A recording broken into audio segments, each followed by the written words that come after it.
सिंधुदुर्गातील छत्रपती शिवरायांचा पुतळा कोसळल्याप्रकरणी पंतप्रधान मोदींकडून जाहीर माफी. शिवरायांच्या नावानं विरोधकांकडून केवळ राजकारण केलं जात असल्याचा पंतप्रधान मोदींचा आरोप.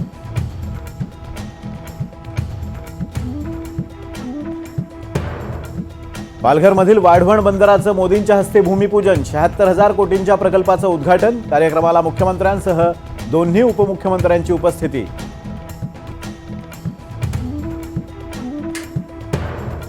वाढवण बंदराचा प्रकल्प हा गेम चेंजर. मुख्यमंत्री एकनाथ शिंदेंचा विश्वास. प्रकल्पग्रस्तांना वाऱ्यावर सोडणार नसल्याची शिंदेंची ग्वाही.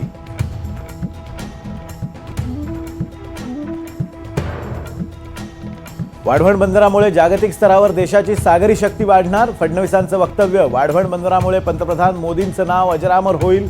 फडणवीसांनी व्यक्त केला विश्वास.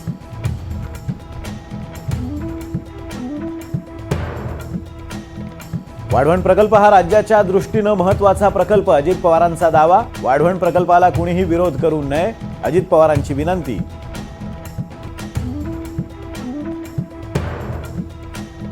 राष्ट्रवादीच्या नेत्यांच्या मांडीला मांडी लावून बैठकीला बसल्यानं उलटी येते. तानाजी सावंतांचं वक्तव्य. सावंतांच्या वक्तव्यावर अजित पवारांची मुख्यमंत्री शिंदेंकडे नाराजी.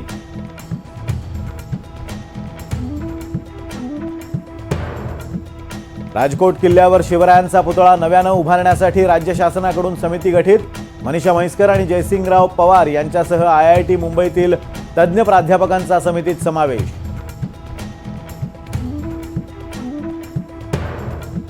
कोल्हापुरात गोकुळच्या सर्वसाधारण सभेत पुन्हा राडा. शौमिका महाजनांना अडवल्याचा आरोप.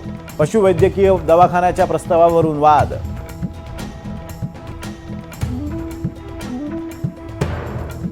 प्लास्टर ऑफ पॅरिसच्या गणेश मूर्तींवरील बंदी तुर्तास टळली. केंद्रीय प्रदूषण नियंत्रण मंडळाच्या 2020च्या मार्गदर्शक तत्वांचं पालन करण्याचे मुंबई उच्च न्यायालयाचे राज्य सरकारला आदेश.